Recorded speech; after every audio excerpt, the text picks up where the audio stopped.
হে আমার ভাইয়েরা এবং বন্ধুরা, আপনাদেরকে আজকে একটা বিরাট আমি ঘটনা শোনাচ্ছি।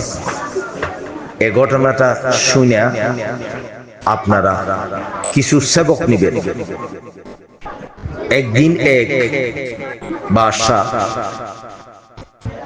নিজের বাদশাদেরকে লেখাপড়া করার জন্য একটা হুজুর রাখছে। যে হুজুরে একদম প্রথম থেকে পড়াইতে পড়াইতে পড়াইতে পড়াইতে উনাকে মাস্টার ডিগ্রি পড়াইছে, বড় আলেম বানাইছে। তারপর সনদ দিয়ে দিছে, ডিগ্রি দিয়ে দিছে নিজের ছাত্রকে। তারপর ডিগ্রি দেওয়ার পর একদিন শিক্ষক উস্তাদ বলছে, হে বাইশা, আপনি আগামীকাল আসবেন। সেই কথা বলে শাগিরকে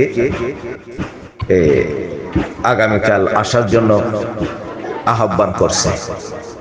তারপর ওই শাগিরি ও আগামীকাল চলে এসেছে। তারপর হুজুর ওই শাগিরকে কোনো কথা ছাড়া এমন মারি দিছে, কথার বলার কিছুই নেই, এমন মারি দিছে। উনি ছেলেটা বাপের বাড়িতে যাইয়া, বাপকে বাড়িতে যাইয়া বলছে, আব্বু আমাকে আমার উস্তাদ এমন মারা মারছে, আপনি দেখেন আমি কোনো অন্যায় করি নাই, আমাকে বেবিচারে নির্যাতন করছে, আপনি ওনাকে আদালতে হাজর করেন।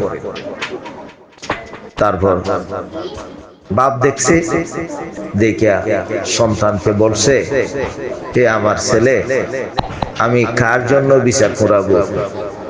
অফিসে তুলবো? কাকে অফিসে তুলবো? আমি আদালতে হাজির করব? উনিও তো আমার মতো, উস্তাদ যিনি আছে উনিও তো আমার মতো, আমার অসম্ভব ওনাকে আদালতে হাজির করা, আমি পারবো না। তারপর ওই ছেলে মার কাছে গিয়েছে, মাকে বলছে, আম্মু দেখেন আমাকে কেমন মারা মারছে, দেখেন আপনি।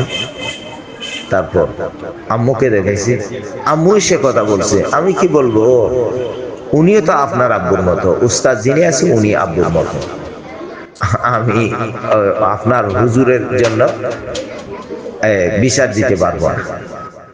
তারপর মা বাবা দুজনের কাছ থেকে বিচার পাই না।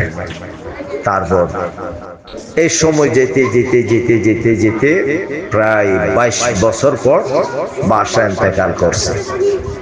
বাদশা ইন্তেকালের পর ওই ছেলে বাদশা হয়ে গেছে। সর্বপ্রথম আদালতে পুলিশকে আদেশ দিছে, হুকুম জারি করছে, ওই অমুক জায়গার অমুক হুজুরকে ধরে নিয়ে আসে। তারপর হুজুরকে ধরার জন্য গেছে। হুজুর তো একদম বুড়া হয়ে গেছে, বাঁকা হয়ে গেছে, হাঁটতেও পাইতেছে না।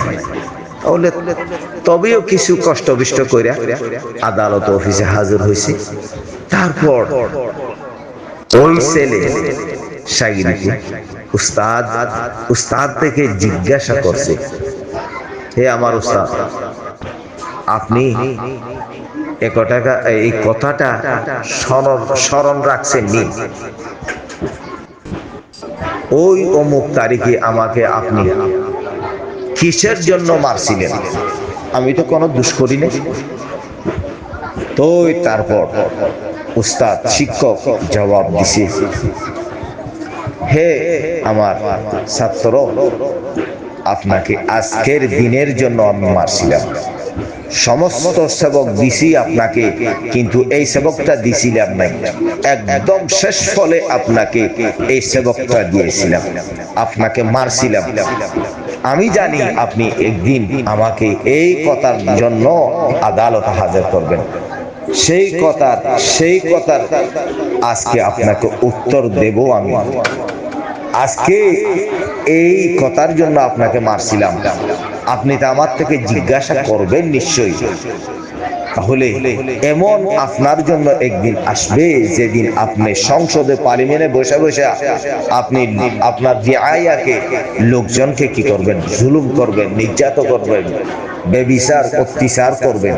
কেননা আপনার দিন কি আছে, ক্ষমতা আছে, আপনি ক্ষমতার জোরের দাপটে আপনি পাবলিকদেরকে জুলুম করবেন।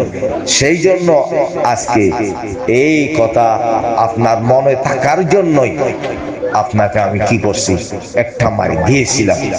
কেননা আপনি আপনার রিআয়াকে জুলুম না করার জন্য। আপনার আজ 22 বছর পর আপনার এই কথাটা স্মরণ আছে, কিন্তু সব লোকজন মানুষ ওরাই তো আপনার জুলুম নির্যাতন স্মরণ রাখবে। সেই জন্য আপনাকে আজকে কি দিছি, সবক দিছি এই জুলুমটা না করার জন্য। কেমন উস্তাদ, কথাটা বুঝাইতে পারছিনি আপনাদেরকে?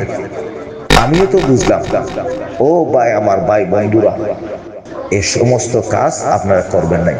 আপনারা যদি কোনো কাজের জিম্মাদার হয়ে থাকেন, আপনাদের হাতে আইন এসে যায়, আপনারা অনেক অনেক চিন্তা ভাবনা করিয়া লোকজনকে কি করবেন, ইনসাফ করবেন, ব্যভিচার করবেন নাই, অন্যায় অত্যাচার জুলুম করবেন নাই।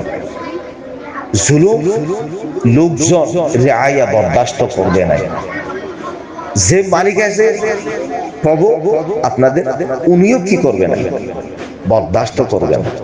সেই জন্যই আপনারা জুলুম থেকে বেশি থাকবেন।